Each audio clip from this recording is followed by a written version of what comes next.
In a second, I forgot I have to tell Mr. Benson I'm ready to start. You good? So we are excited tonight to share with you our second annual State of the Schools presentation.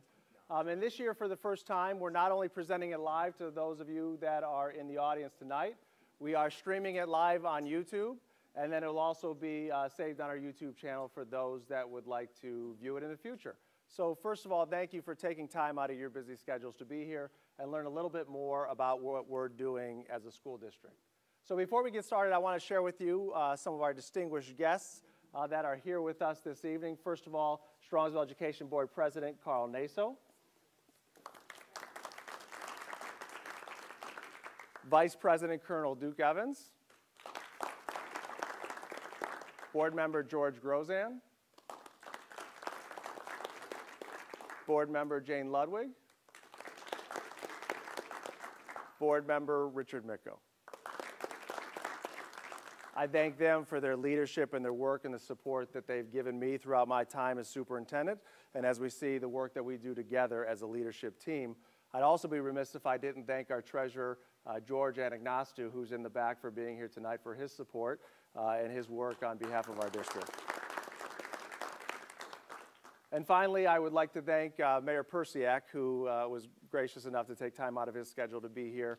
Over the past few years, we have truly developed a wonderful partnership between the city and the schools, and I would look forward to that partnership growing in future years. So thank you, Mayor, for taking time and being here this evening. Now, the great part about tonight is I get to stand up here and share with you all the wonderful work that we're doing as a school district and the challenges that we have ahead. And yes, I have a part of it, but I am blessed to work with the staff, work with teachers, and work with an administrative team, many of whom are here with us this evening, that make these goals and these action steps a reality. So if you'd please join me in recognizing our staff, our administrators, and our teachers across the district. So to get us started, I'm going to turn it over to Board President Carl Naso with some welcoming remarks. Thank you, Cameron.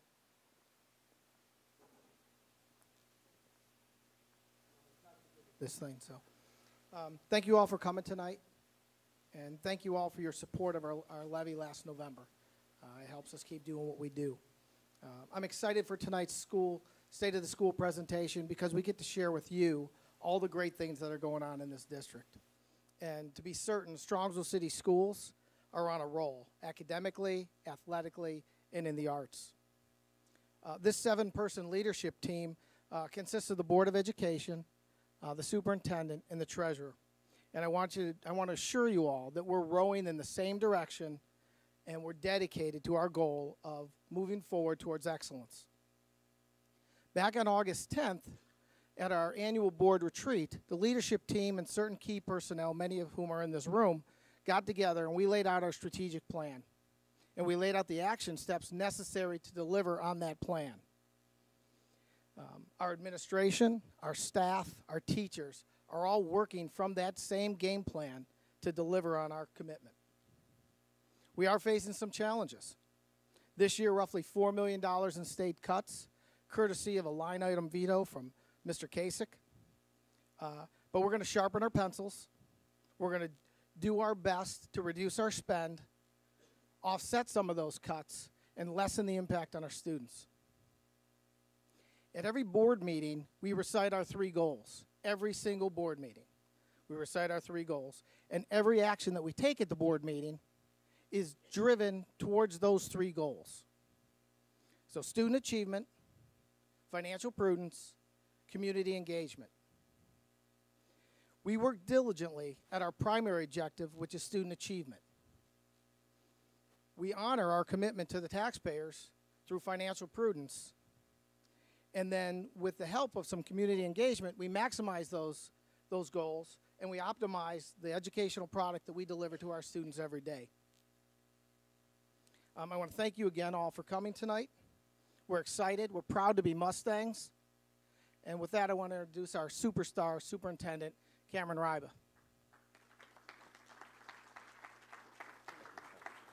You can take that back. I'm not going to use that.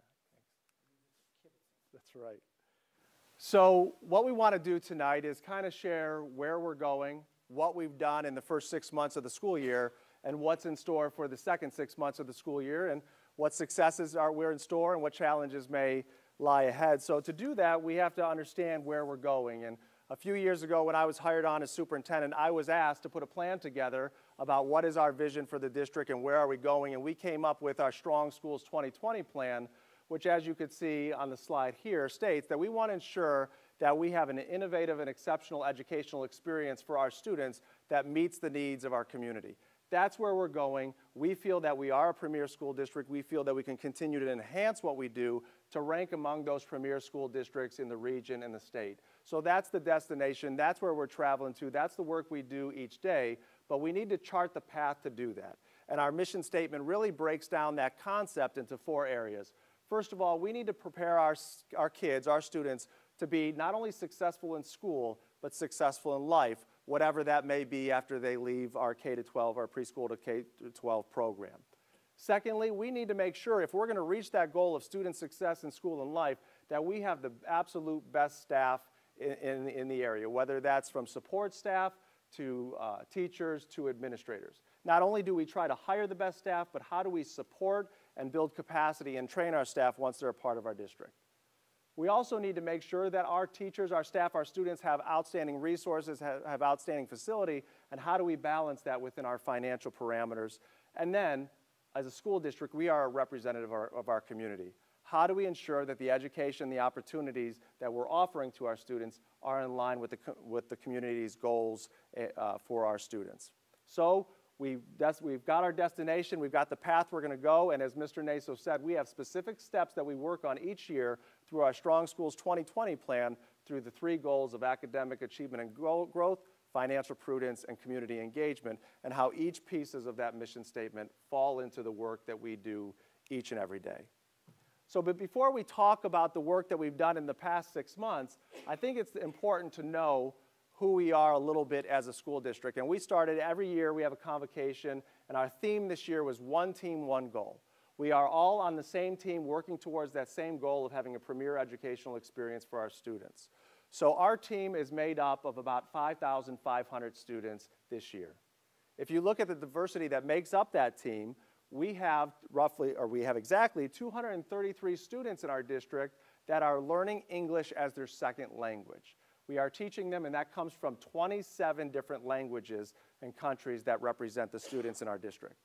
We have some students that a traditional brick and mortar school may not be what works best for them, and we had started a year or so ago the Strongsville Academy, where we now have 50 students that are receiving their education completely or partially online. We also have students that are identified gifted that need enrichment to help extend their superior knowledge, and we have nearly 1,000 students in our district based on the state standards that are identified as gifted learners.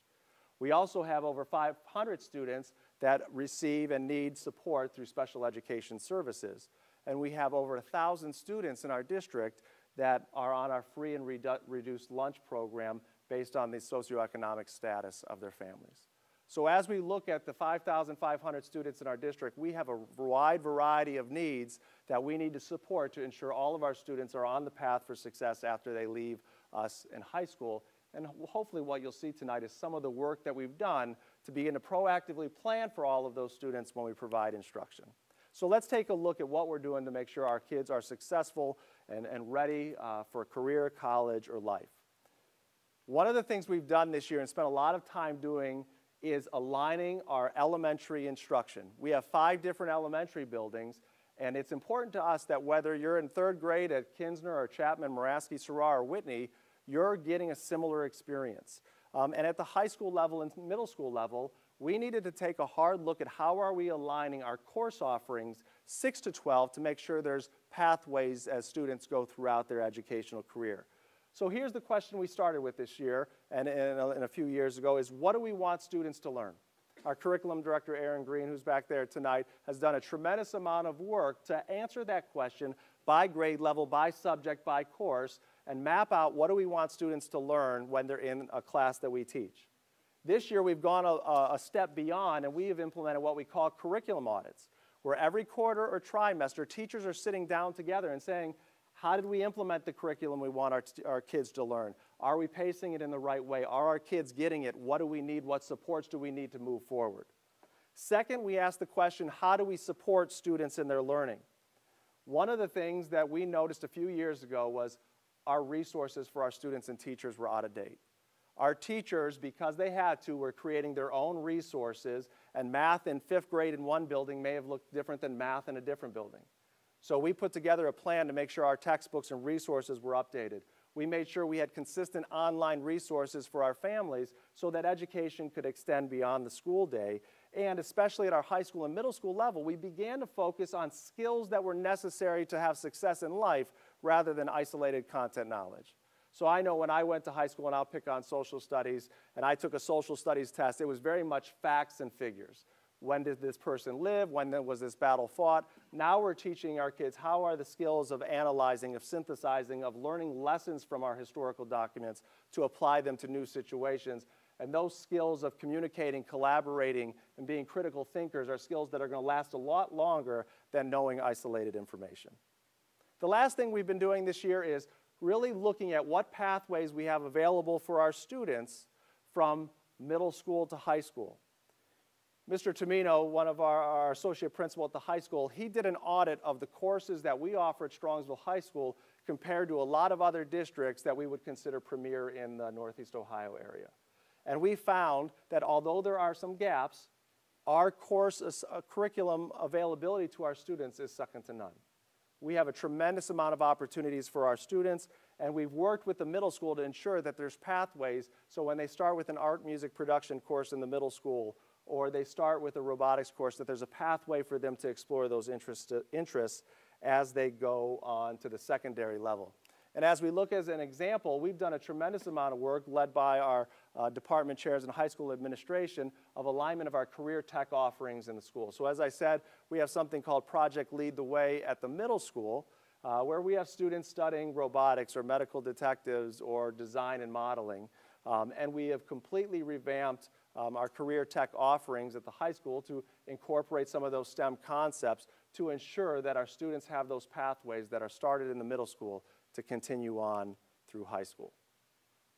The second thing we've been working on under the leadership of Vicki Turner, our Director of Instructional Technology, is bringing makerspaces into our elementary, middle, and high school. Now, makerspaces, as we look at, is a movement to get kids beyond just the structured curriculum that we have in our classes, but expand their thinking, expand their collaboration, their creativity to get hands-on engagement with learning. And we thought it would be best to show you what's happening throughout our buildings with a little video that we put together that will show you some pictures of what's going on across the district.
So we could probably talk for the full hour about what we're doing with makerspaces in our district and how impactful it has been. We have a makerspace at Kinsner. We have a makerspace, as you saw, at the middle school and high school, and by the end of the year, we will have makerspaces at the 4 remaining elementary schools. But the excitement we see, the way that our teachers are integrating these concepts into our classrooms is something we're very proud of. And I would venture to say that we are a leader in the area in terms of what we're doing in our district as with makerspaces, as evidence that we've already given tours to over 24 different tours to folks coming to our district to learn, to explore, and to see what they can take and replicate back to their district. As a side note to the presentation, this is an extremely proud point for me because for so many, I've been in the district since 2003, and for so many years we've been going to other districts to find out what they're doing so we can replicate it in our district. The tides are turning and now districts are coming to us to figure out what they can implement in their district, and we're extremely proud of the leadership that's been provided for Makerspace, not only because it's cool stuff and it's fun stuff for the kids, but it's really building those skills that we want as they move throughout their education with us. So we talked about at the beginning that we want to hire the best staff and build capacity within our staff so they can continue to learn and grow. During the first 6 months of the school year, we've put a lot of time and energy and professional development into these areas, into writing instruction. How are we teaching our kids to write, especially in our elementary schools K-5? We've spent time providing professional development to our staff on how do we support students that may have social emotional challenges when they come to us, or mental health needs that we need to support. The mental health needs of our students continue to expand and grow, and our teachers need to have the training to have that toolkit to help support them when they're in their classrooms. We talk a lot about it as a district. We've spent about 1.5 years planning and have just started rolling out a concept called Universal Design for Learning, which in its simplest terms is a way of thinking and planning that includes everyone in the classroom. We've spent time, what happens when students don't get it, when they're struggling? How are we providing interventions and supports in a systematic way across the district? And we've been training and working with our teachers on that. And then as we've seen through the Makerspace, how do we incorporate those 4 C's of 21st century learning? Our last professional development day, just this Tuesday, spent time taking these concepts and teachers having the opportunity to learn, to play, to engage, and look at how they can build this into their classroom. Again, as a side note, one of the sessions that we had was green screen technology and how you can integrate that into your classroom. The day after at Strongsville Middle School, we had multiple requests, and I saw the green screen out and about as English teachers and other teachers used it as a component of their instruction for our students. So I would love to tell you more about what we're doing in these areas, but I think it's important that you hear from our principals and our schools for how they're integrating the work we're doing as a district and how they're taking that and bringing that to life at each of our school buildings.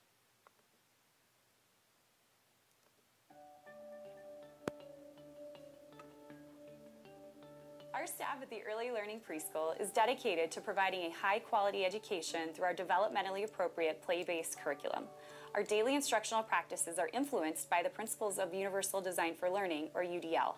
UDL is not a curriculum or another initiative. It's a mindset and belief system that provides our teachers with practical strategies and techniques to ensure that all learners can meet high expectations.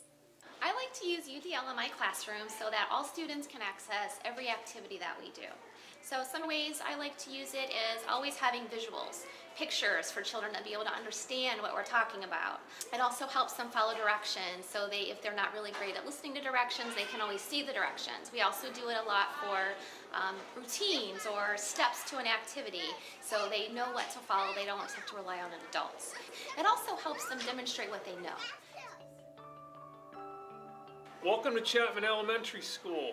This year our focus is I do, we do, you do, and that translates into a growth mindset for our teachers, for our parents, and most importantly, our students. So this year one of my focuses is ways parents can instill a growth mindset and specific activities they can do at the dinner table, when they're in the car, things that they can do to help promote a growth mindset in their student, rather their child, to help develop them academically, socially, emotionally at home that will then translate into student success at school.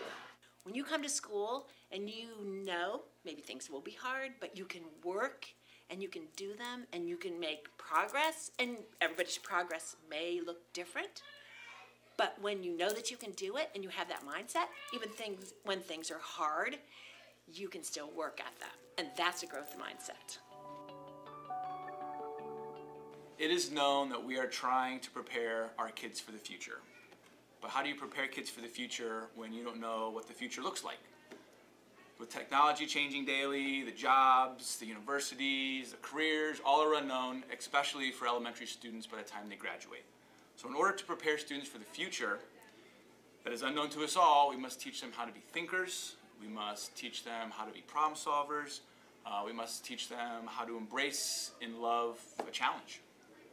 So with help from a grant from the Strongsville Education Foundation to make a makerspace, and our gifted intervention specialist, Karen Sherwood, we have started this year a Tinker Club. There you go.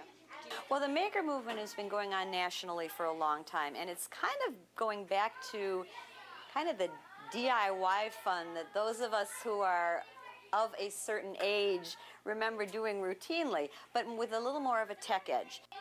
We generally have about 8 or 9 stations set up, and the students rotate through the stations according to their interests. It's engineering challenges, design challenges, problem solving, creativity. They had a lot of fun with it. At Moraski this year, we're working on a program called the Kindness Crew, and our students are working to help other students solve conflicts and social problems on the playground and in the classroom.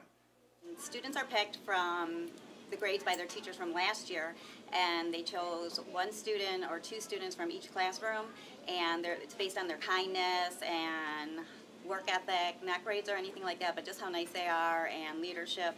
And what we do is we try to do spread kindness, inspire acts of kindness and goodness throughout our school community and also the community of Strongsville as a whole. Some people don't have stuff that other people have, and it's good to be nice to people, and it feels really good. My favorite part is when we help people and everybody's kind to each other.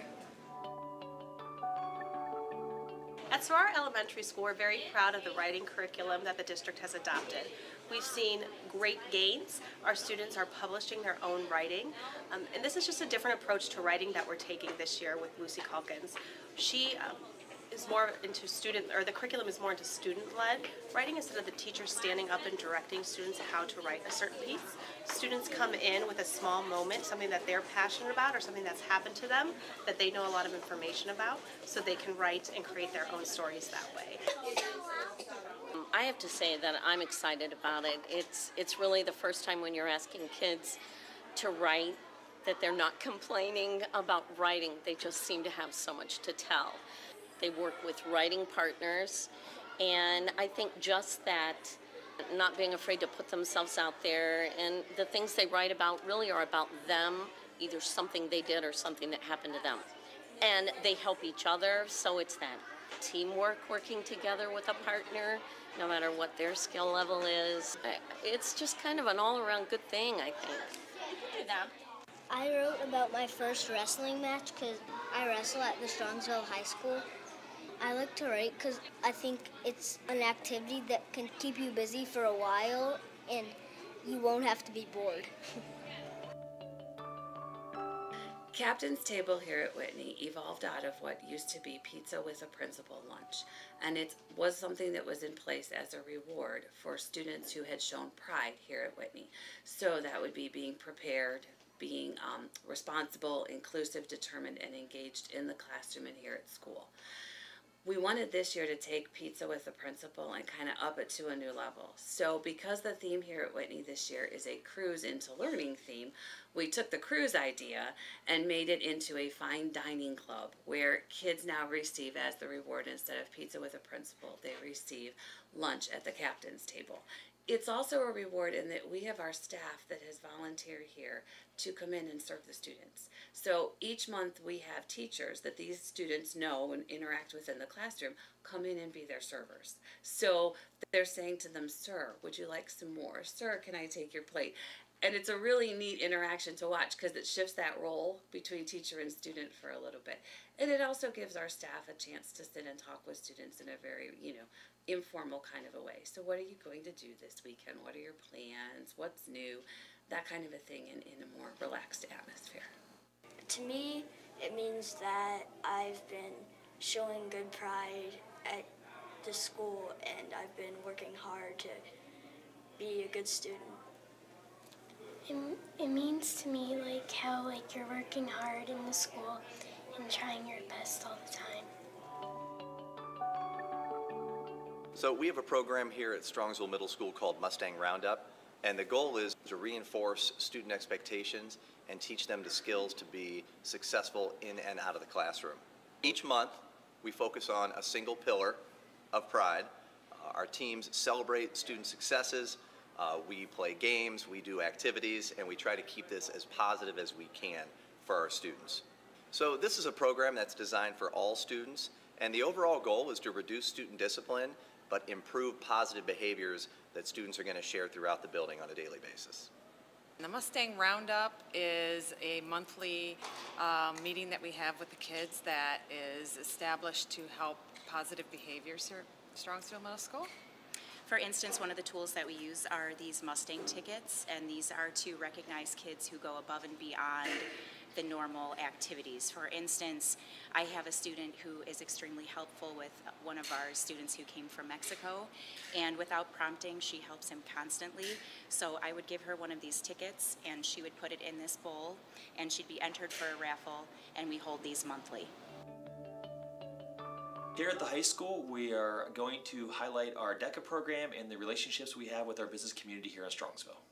Deca is an association of marketing students, and the students that are involved in the Deca program here at Strongsville High School are getting ready to compete against other schools in the area, and they'll be competing with real life situations, case studies, and using their soft skills that they've learned throughout the program in order to problem solve real life situations and to come up with solutions that businesses are currently having. Well, Deca, for me, it has taught me so many skills, not only in the classroom, but also what I can take outside of the classroom. So it brought me to California, and there I met so many different people that I can continue to talk to probably for the rest of my life, and they'll help me in my career. And also in my job as a teenager, it has taught me soft skills to deal with customers, and really it just taught me how to function in a professional setting. On a daily basis here at Deca, I'm learning how to talk to customers politely, how to manage a situation if anything were to come up. It's basically preparing me for what I want to major in college. I want to major in business and marketing. And everything I learned here is going to prepare me for that.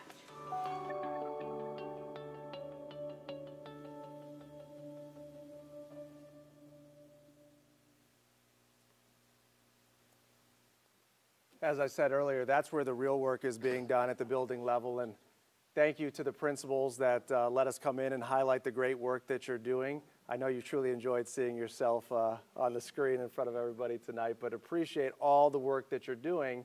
And what this work is doing as a district and at the school level is looking at how we can continue to improve. And one of the things that we need to improve on and we need to get better is the ratings that we're seeing on our state report card.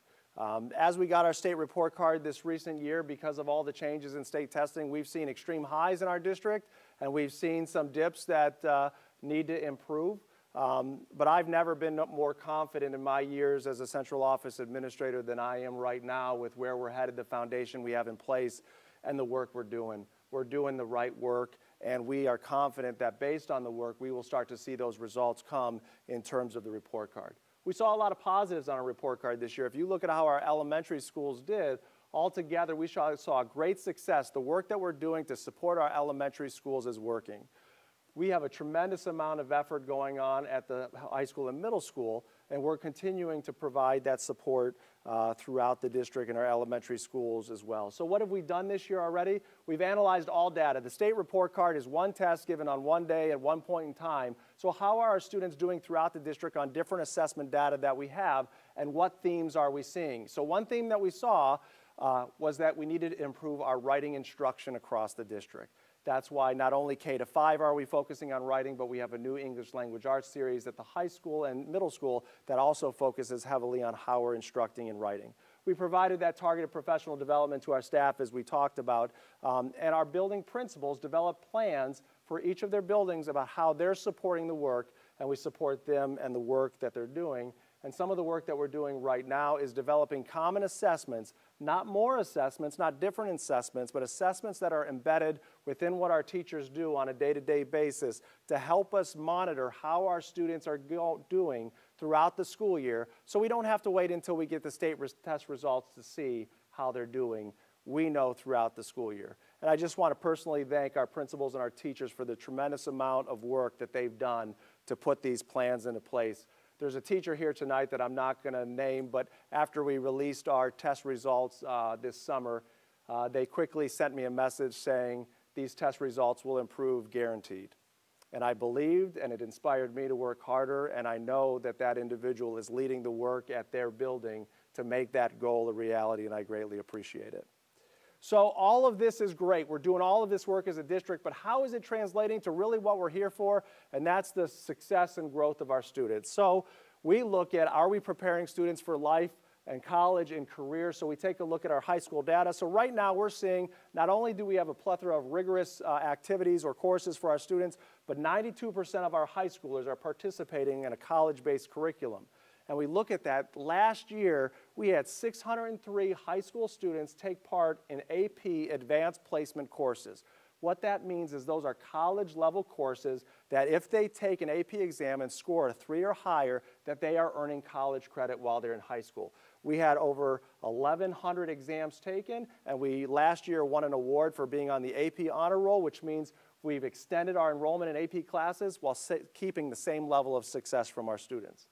So if we have students that may be on the college path or the career path, we offer opportunities for that as well. We collaborate with Polaris and have brought in programs through satellite programs to support our students. At the middle school and our pre-engineering program at the high school, we have nearly 1,000 students that are enrolled in career-based programs. And we have over almost 150 students at the high school that go to Polaris to get high-quality career-based education.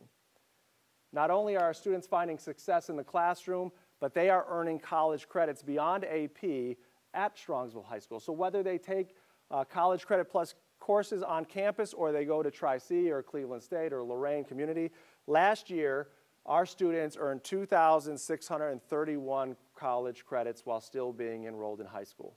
Now I don't know exactly what a college credit goes for these days, but if you multiply that by $2,631, that's a tremendous amount of savings that is being provided to our students while they're still in high school.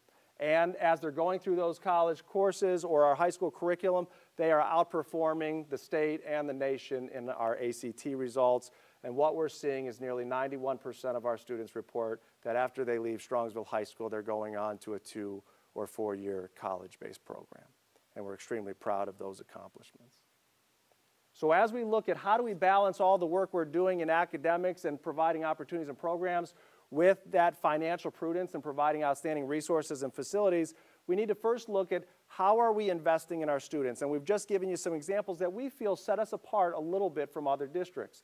First of all, we talked about 922 students that are identified as gifted learners. We provide K-5 gifted intervention specialists at every building. That is not typical in the area. We also provide honors courses and AP courses as you enter in 6th grade. We start our instrumental music program in 5th grade. That is not typical. You wonder why we have such a phenomenal orchestra band program. It's because we start about a year earlier than most folks do. As we look at the middle school, we talked about expanding those STEM-based programs, and also we have a student production studio which has been greatly enhanced this year. In high school, we talked about all the course offerings that we offer that give our students the experiences that they need to be competitive as they leave our high school, and we've already referred to makerspace. We shared earlier about all the textbook adoptions. I just look back the last, I think, 3 to 4 years. These are the upgrades and resources, the toolkits that we've given our teachers so they're equipped to have the best resources to educate our students, as well as the board providing an additional $500,000 a year for technology, where we've implemented a one-to-one Chromebook program, interactive projectors, which you could see here, instructional tech coaches, as we talked about, an online education program for our students. So what is the reality of our finances? And as you can see here, this is a graph that we show a lot. And what this graph is showing is, as Mr. Naso said at the beginning, if our state funding as well as the tax revenue that we get that's fairly consistent on a year basis, would have stayed the same. This is, the red line is our financial outlook for the next 5 years, which is what we have to do as a district, is our 5-year forecast. Because of Governor Kasich's veto and the elimination of TPP, which has reduced our budget by about $4 million, you see this blue line, which is the reality. So what that means for us as a district is we have to make tough decisions of how do we reduce this gap and how do we have a budget that stays above zero and has a cash positive balance. So some of the things we've done as we look at that financial outlook is we look at organizational efficiencies. We know that's coming. We don't want to wait till 2021 or 22 to do something about it. What can we do now and what have we done to help lengthen the amount of time that we have before we have financial challenges?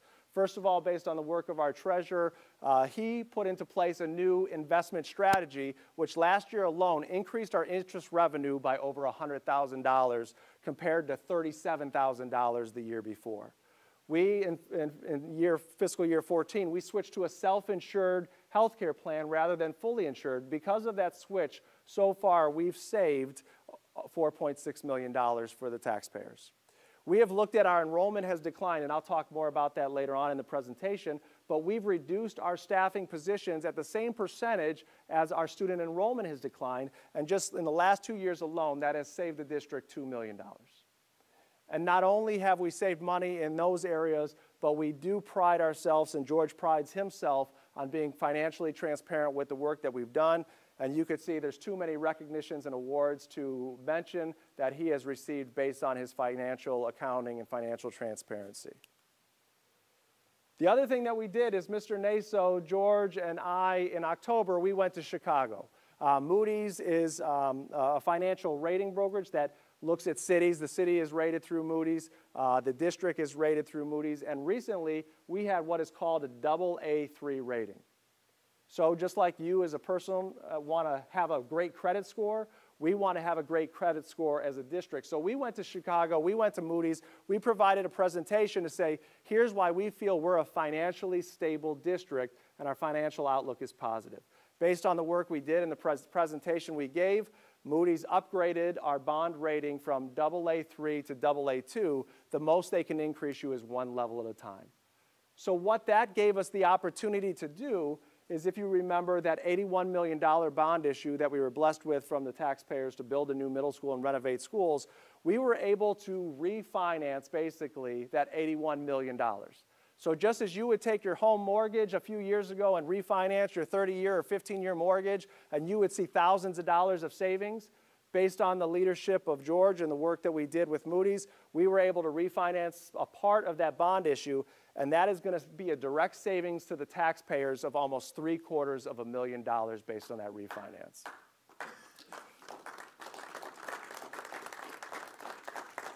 So we're very excited about that work, and as you see it in this graph, what we're looking at is if we would have just stayed the course and not made any of those tough decisions and those changes, if we would have looked at 2022, our expenditures would have been a little over $88 million a year. But because we reduced staff commensurate with our enrollment, because we were moved to self-insurance, because we made other adjustments, our budget expenditures in 2022 has been reduced proactively by $10 million over the course of the work that we've done. So here's our 5-year forecast that George presented in October. What you see here are actual figures. So you could see that our beginning cash balance in 2015 was $7.2 million. We had $71.9 million in revenue, and we expended $66.7 million. We ended with an unencumbered balance of $11.3 million. Every year, because of the financial practices we've put into place and some of the tough decisions we've made, we've been able to add to that unencumbered balance, and we started this year with $23 million balance for the district. That sounds like a lot of money, and it is. But as you can see, our balance is about a $71, $72 million a year budget, and it takes a significant amount of funds to keep us operating at the level we would want. The part that we look at is this line right here. What this line is saying is, are we spending more than we're bringing in revenue?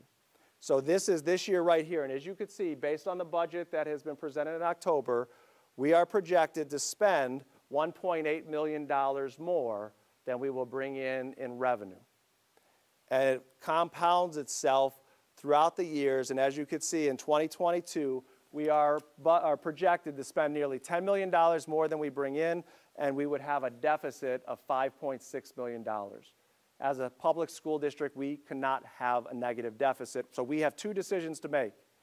Either how are we going to control expenditures, and I'm going to be candid, as a district, there is not a lot of low-hanging fruit. We have done a lot of work over the years to streamline what we're doing, and it will be difficult decisions as to what programmatic changes do we need to make to balance the budget. All of those course offerings that we talked about at the high school, how are we going to look at all of those course offerings and the need going forward?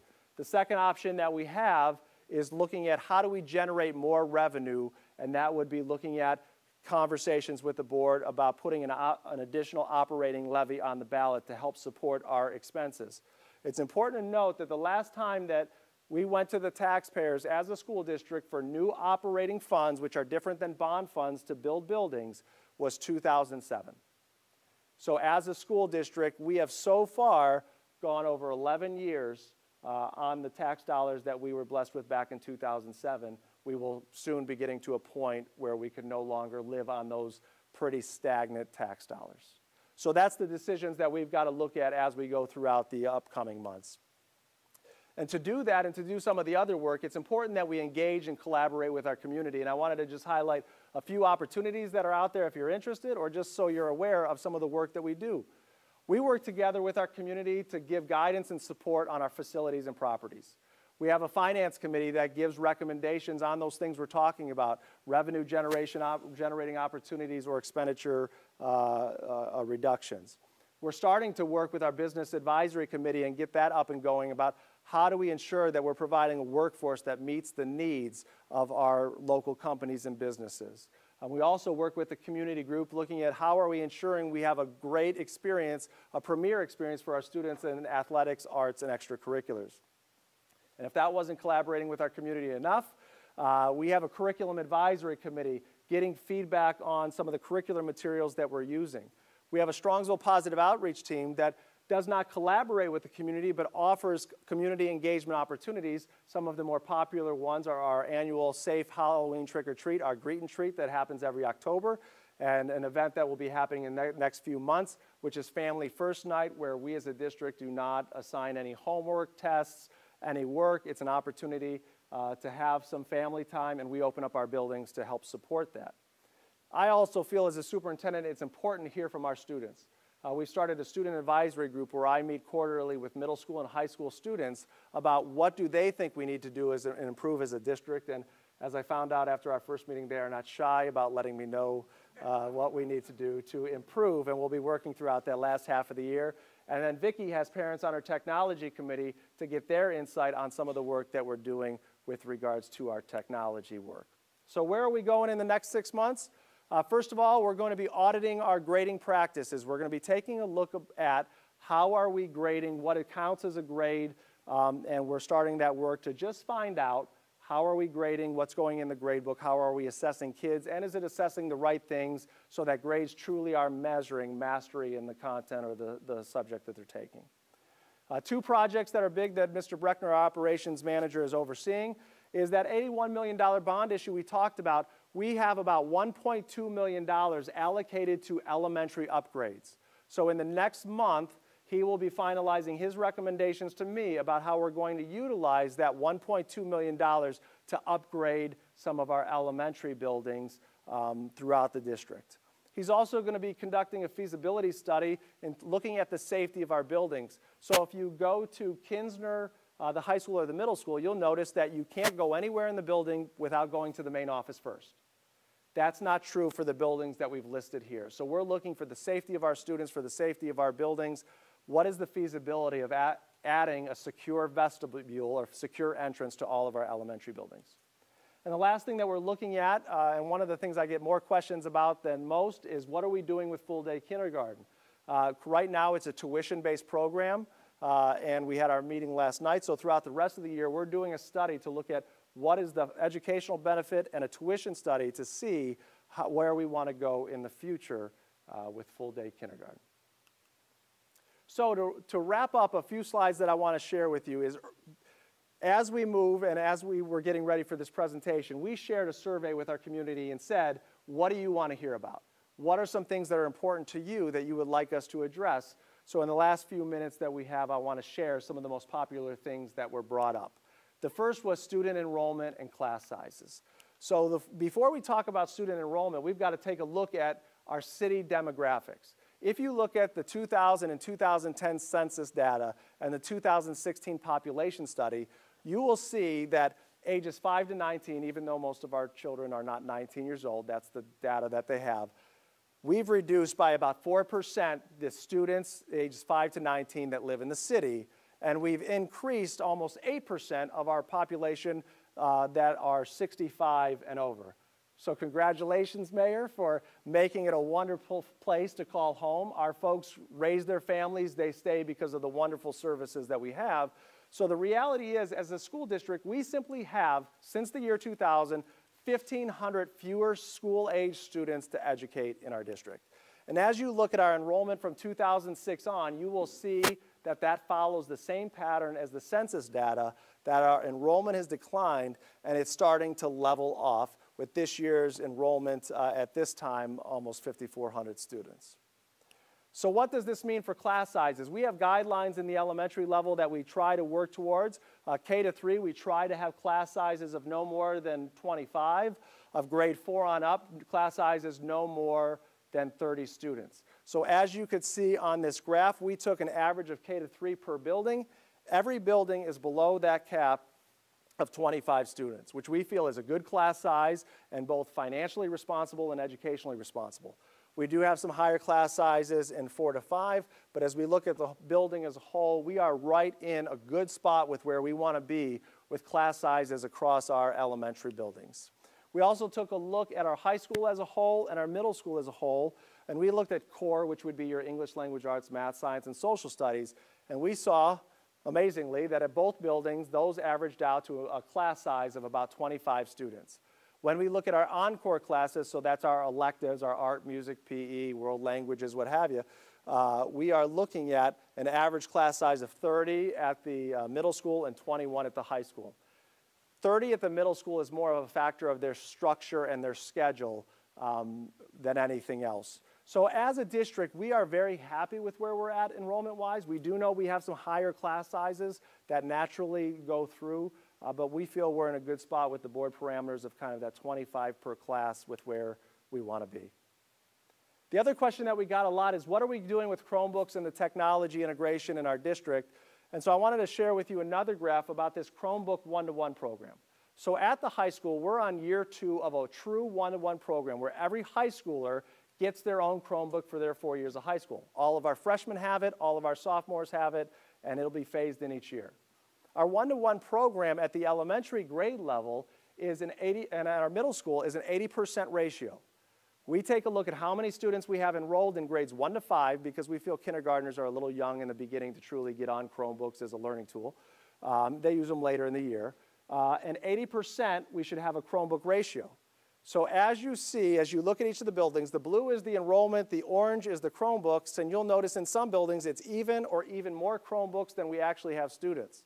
That means the principal has decided to use their budget to have more Chromebooks available. One of the things we have to work through as a district is we get feedback that we need more Chromebooks. Our answer is we don't need more Chromebooks. We need to work on how to allocate those Chromebooks better. If you have a Chromebook cart of 30 Chromebooks, but you only have 22 kids in your class, 8 of those Chromebooks are sitting there not being used, and we need to find a better way to distribute those. So we're very happy, and we do not feel the need at this point to add any more Chromebooks. We feel this is an acceptable level, and as you can see, the same holds true for the high school and the middle school. So district facilities and properties. We've talked about our bond issue. We've built a brand new middle school that we absolutely love. We've renovated our high school, our preschool, our transportation complex, and as I said, we're looking at how we're going to use some of the bond dollars to support some elementary upgrades. One of the things that I did want to talk about is the properties that the district owns that does not have a building on it.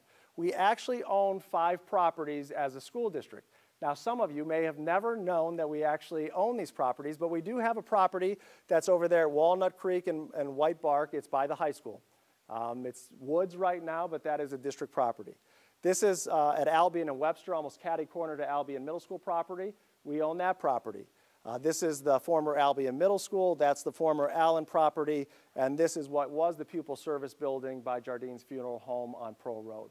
So those are the properties that we own. As we talked about the Board Facilities Committee, they've developed a 30-year plan. And part of their plan is looking at what are we going to do with these properties. So one of the questions that I received is, where are we going? Are we right-sized as a district based on our enrollment? And my answer is yes. We plan in the future that we will need 5 elementary schools, and those 5 elementary schools are in each of the 4 quadrants of our city, and Muraski right in the middle. What the 30-year plan does say is that in the future, we are going to need to look at rebuilding or building new elementary schools because of the age and the amount of money it would cost to renovate. So the plan is this: Kinsner Elementary School would stay, Muraski Elementary School would stay, yet we would take the original K-2 part of the building and demolish it and build a new K-2 wing. We would rebuild Sarrar at the current property. We would rebuild Chapman at the current property, and Albion Middle School property would become where the new Whitney Elementary School would be. So that's what the Board Facilities Committee has recommended as a part of their 30-year plan. That's something we'll continue to work on in the future. But based on where we're at, we are going to continue to hold on to these properties. We've held on to this building and kept it pretty much as a school. If ever in the future we should need another school, we would have this available and the administrative team could move to another location. The other question we had was student fees and food services. So one of the things that we've done in recent years is we have put into a specific plan to reduce outstanding student fees. So we charge our student fees based on grade level in the elementary or courses students take in the secondary level. And before this, it was about $200,000 a year in unpaid fees. This past year, at this time last year, we had $186,000 in unpaid school fees. 130 of that was current fees, 60,000 was old or outdated or past fees. What that means, we can't have a negative balance, so the district has to use dollars that we could have used to educate our students to fill that hole. So what we did is we came up with a plan, and George and his department has instituted a plan to say, if you work with us, we'll put you on a payment plan, and we can work and you can pay as you go. If you don't pay, there are some punitive measures, such as you can't go to dances, you can't go on field trips. And as you see, it's worked because we have reduced that debt liability to $120,000 compared from last year to this year. We also don't just say, hey, we're going to put plans to get people to pay their fees more often. We take a hard look at the fees we actually implement. So in 2013-14, the average elementary student fees was $140.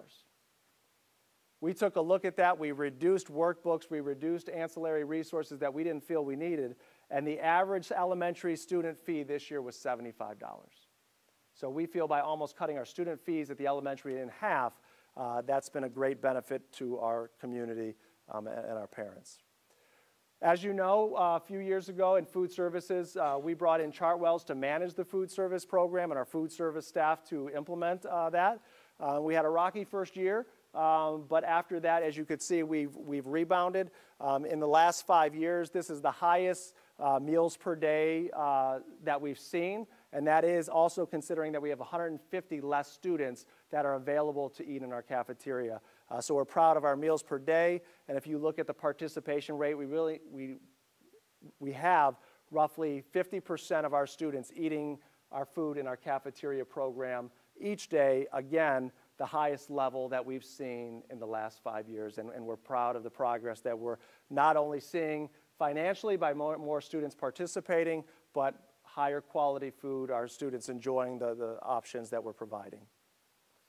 And so finally, what I want to share with you, there was a lot of other things that came up in the community survey, and what we're going to do the rest of the year is go out to our community, provide guided topics and discussions with those that are interested on other things that came up. People were very interested in what we're doing with gifted services and honors and AP programming, and we'll be providing some information on that in February. In March, we're working on the possibility of having a joint meeting with our Strongsville Police Department on what school safety means and what we're doing to ensure our students are safe, what we're doing to make sure our kids are ready for life after high school in April, and then what does it look like moving forward of the integration between technology and education, and we're looking forward to presenting that in May.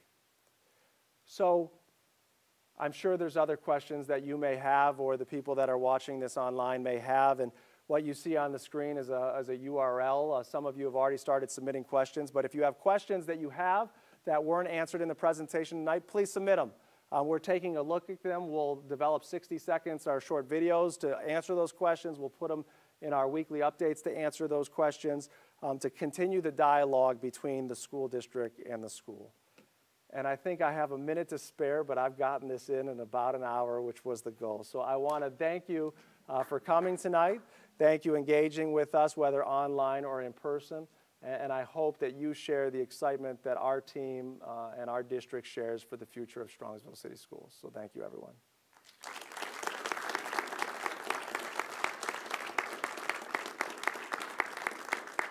I appreciate you coming. Have a safe trip home. And if anybody has any individual questions, I'll be here as long as needed to answer those questions that you may have. Thank you.